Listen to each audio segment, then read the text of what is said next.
Hello squad, welcome back to my channel and welcome to the first video of 2023. So I have a short list of 6 different things that I am doing this year to make my start of the year go smoothly. Okay, so let's not delay, we're just gonna hop right in. The first one is savoring the last bits of Christmas. Our Christmas decor doesn't go up super early, it usually goes up right after Thanksgiving, and so I've never been one to take it down like the day after Christmas. That's just never been my personality.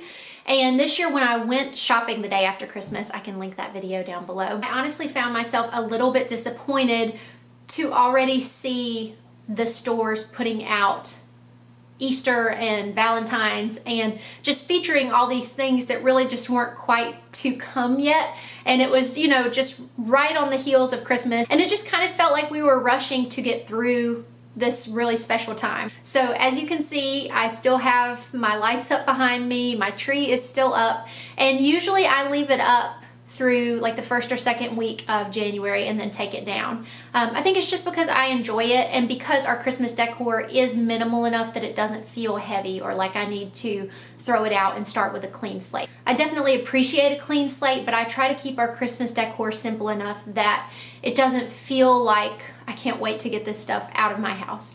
For me, that sort of defeats the purpose. That's not really the point. If it feels like that at the end of Christmas, then there's probably a chance that you have too much stuff. It shouldn't feel that way. So that's just the first thing. I like to say a slow and gentle goodbye to Christmas. I'm never in too much of a hurry to pack it all away. The second way that I prepare is that I reorganize our wrapping bin. I've showed this many times in many videos, and I actually showed in my last 2 videos kind of the system, and then when we get new stuff in, I evaluate, do I need more bags, tissue paper, bows? If not, then I send them to donation. So I went through that whole process again, and now everything that's in my wrapping bin is what I want and it's ready for next year. The third thing that I do is just look back over the Christmas season specifically, and this can also apply to the entire year, and just make notes of things that I want to remember when I get to that point next year.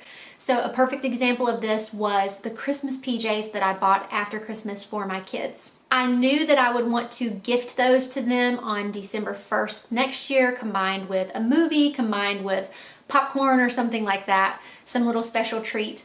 And I thought, what can I do with these so that the kids don't see them, so that I don't forget about them? So they actually just went right in the wrapping bin. They are stored in a bag under the boxes, and then that way next year, when I come to this time, the PJs are already purchased. It's not a financial thing that I have to shell out money for, and I know right where they are. So that just feels really good to already have that taken care of. Another part of looking back over the Christmas season was, did I cause myself any unnecessary stress? So often we have these expectations for ourselves and we set ourselves up for these things that really nobody else expects us to do. One of the things I didn't do this year were the Christmas treat tins.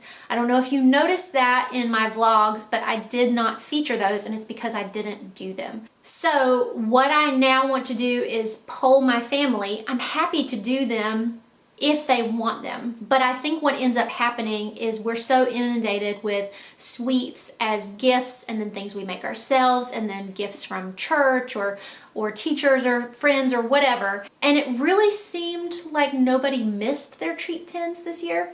So like I said, I'm happy to do them if they want them, but it didn't really seem like anybody missed them. Nobody said anything to me yet. So that really wasn't intentional. It was just, we got closer to Christmas and I thought, this is just a lot. And I don't know that we really have time for it. And honestly, I don't know if anybody misses it. And so far, they haven't.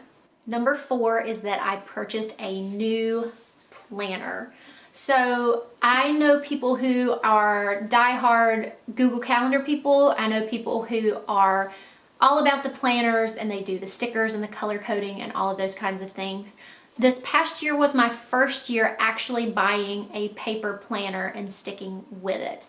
I asked on Instagram for recommendations. I looked at different ones and I ended up going with the simplified planner. And I can honestly say I used it consistently throughout the entire year. This video is not sponsored. I'm not an affiliate or anything with Simplified, although that would be a good goal for the future. I would not be mad about partnering with Simplified because I love this planner so much. The reason why I like the Simplified planner is because it is more than just a planner. There are so many different aspects to this that make it kind of an all-in-one life tool for me. So if you would like a full video and full review on the Simplified planner, just leave me a comment down below. I would be happy to do it. It is a little bit pricier, but I have found that for things like this, if I'm going to be using it every single day, it is absolutely worth it for me to put a little bit more money into it.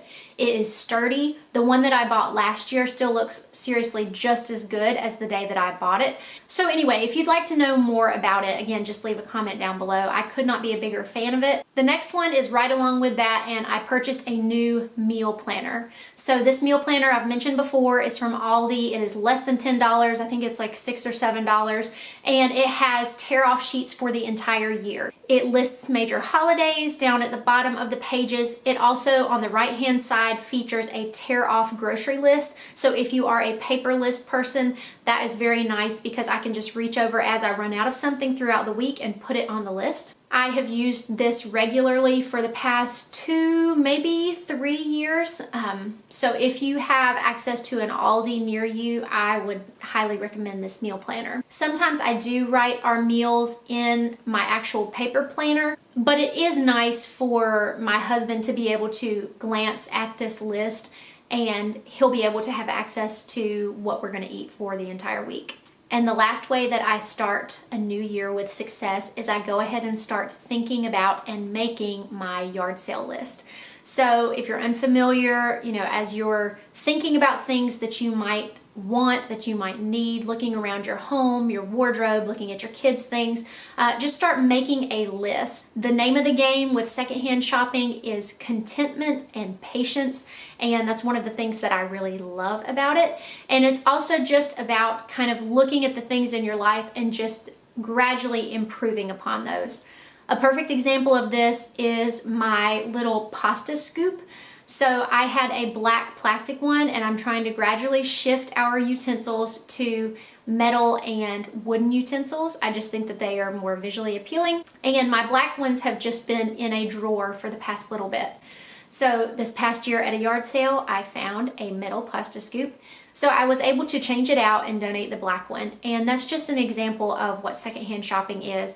It's just improving upon your life and gradually, little by little, adding things in. Another thing that I'm doing, kind of side note to this, and this will be a whole separate video, is for the first time ever, I am implementing some boundaries around my yard sale shopping. So I will do a whole video talking about that, and I'm really excited. I think that it will be really helpful to some of you who have little ones at home, and it sometimes feels like, how do I get out of the house and go to yard sales? That just feels like a really big task.